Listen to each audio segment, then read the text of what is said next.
Aux côtés des troupes françaises et africaines, il y aura bientôt en Centrafrique un contingent européen d'1 millier de soldats. Ainsi en ont décidé les 28 ministres des Affaires étrangères de l'Union réunis à Bruxelles ce lundi. Son principal objectif sera de sécuriser la capitale Bangui et la zone stratégique de l'aéroport. Il s'agit de la première opération militaire de cette importance pour l'UE depuis l'intervention au Tchad il y a 6 ans. Un terme qui revient souvent ici est celui d'approche globale. Pour l'Europe, la Centrafrique ne sortira de cette crise que si l'on y travaille sur tous les fronts: sécurité, aide humanitaire, réconciliation et reconstruction. C'est pourquoi une réunion des donateurs avait lieu parallèlement à celle des ministres. 40 pays et une vingtaine d'ONG ont participé à cette réunion des bailleurs de fonds.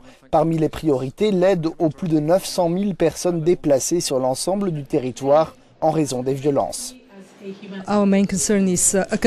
Notre inquiétude, c'est de voir un pays qui n'avait jamais connu de violences interreligieuses, où aujourd'hui des chrétiens tuent des musulmans tuent des chrétiens.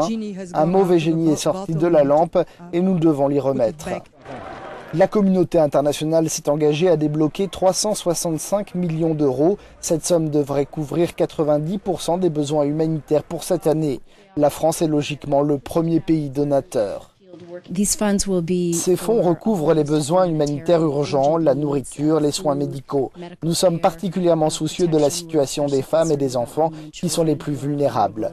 Cet argent ira aussi à la réconciliation et à des programmes de retour à la paix.